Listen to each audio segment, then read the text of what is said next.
Now we are going to see transportation in plants. This topic mainly बेटा इस topic पे नहीं but अपन ने 9th में ये पूरा पढ़ा है टिश्यूज में. क्लियर?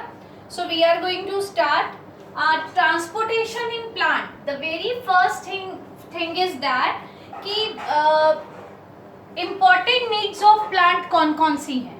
तो यू वेरी वेल नो कि प्लांट के लिए इंपॉर्टेंट नीड्स है water and minerals, and the second thing is that food.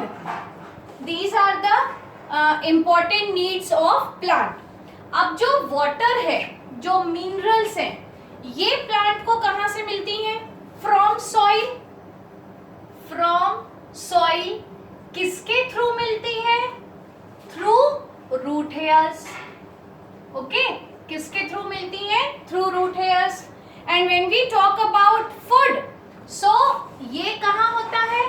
In leaves. अब ये किसके थ्रू बनता है? By the process of photosynthesis. ये सब आपको मालूम है, ठीक है. Now when we talk about कि इनके ट्रांसपोर्टेशन के लिए which important thing is necessary, that is known as vascular bundle. ठीक है, वास्कुलर बंडल, और हम इनको कंडक्टिव टिश्यूज के नाम से भी जानते हैं. Conductive tissues, complex tissues. और ये एक्चुअली में क्या है? That is xylem and phloem. याद आया? Xylem is responsible for the transportation of water and minerals in the plant, and phloem is responsible for the transportation of food in the plant. Now when we talk about phenomenon of upward movement of water, okay, the phenomenon of upward movement of water and mineral from root to aerial part, उसे हम क्या बोलते हैं? ascent of sap. जब root से unidirectional movement होता है water और मिनरल्स का, तो उस प्रोसेस को हम क्या बोलते हैं? Ascent of SAP. मोस्टली ये होता है डेड सेल में. Mostly dead cells are there which are involving here. Element it is made up of. अब इसमें आपको मालूम है एलिमेंट्स कौन कौन से होते हैं जाइलम को, ये आप बहुत अच्छे से जानते हो. That is xylem tracheids, xylem vessels, xylem parenchyma and xylem fibre और जाइलम स्क्लेरेन्काइमा. अब ट्रैकीड और वेसल का काम क्या है? These are the tubular structure, tube like structure, जो ये क्या काम करते हैं? Conduct water and minerals vertically conduct करवाते हैं. पेरेन्काइमा का क्या काम होता है? फूड को स्टोर करना. फाइबर का काम, ये डेड टिश्यू है तो इसका क्या काम है? For supporting. Clear? That you people know very well. अगर हम बात करते हैं how ascent of SAP occur. Ascent of SAP, actually ये जो प्रोसेस है ये होता कैसे है? एसेंट ऑफ सैप, सबसे पहले ये वाटर और मिनरल के लिए है, सॉइल आएगा. यहाँ पे बाय डिफ्यूजन प्रोसेस और ऑस्मोसिस. ठीक है, सॉइल में वाटर और मिनरल्स प्रेजेंट है. अब इसके थ्रू ये कहाँ जाएंगे? रूट हेयर्स में. अब वाटर और मिनरल्स कहाँ चले गए? By diffusion and osmosis root hairs. Root hairs के बाद ये tubular conducting tissue that is xylem vessels. Xylem vessels किसके? Of roots. यहां पहुंचेंगे. देन अब वाटर और मिनरल जाइलम ऑफ स्टेम में पहुंचेगा. स्टेम में भी तो जाइलम प्रेजेंट है. और जाइलम ऑफ स्टेम के बाद वेसल्स एंड ट्रैकीड्स, ये वर्टिकली इनको कहां लेकर जाएंगे? लीफ जाइलम में, लीफ के जाइलम में. ठीक है, और वी कैन से दैट कि ये लीफ वेन्स में ले जाएंगे. तो इस तरीके से ये जो एसेंट ऑफ सैप होता है ये वर्क करता है. Now forces favouring ascent of SAP. तो यहाँ पर आपको एक प्रोसेस देखना पड़ता है, दैट इज ट्रांसपीरेशन। ट्रांसपीरेशन क्या होता है, बचपन से पढ़ते हुए आ रहे हो।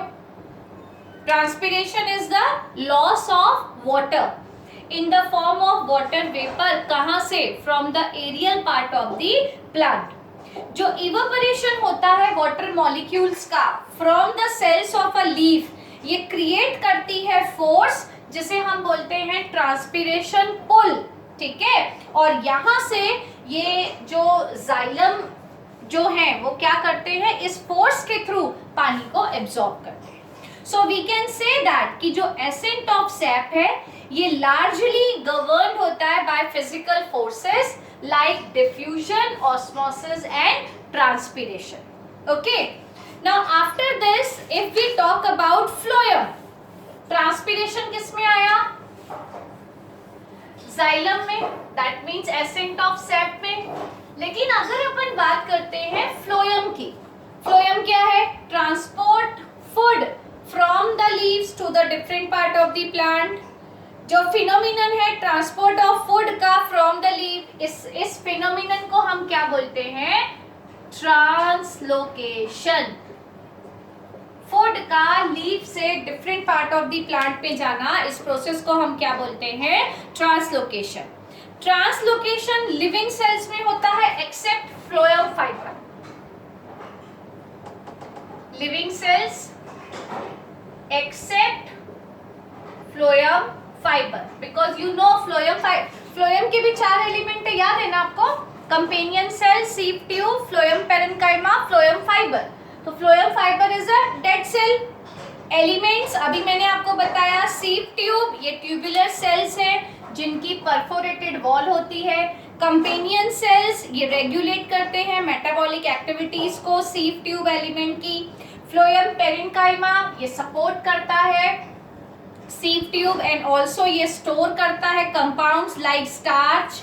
फ्लोएम फाइबर ये डेड सेल होते हैं and they will give the mechanical strength. Product of photosynthesis is transferred into phloem tissue using energy from ATP. अब जाइलम और फ्लोएम के बीच में डिफरेंस देख लो।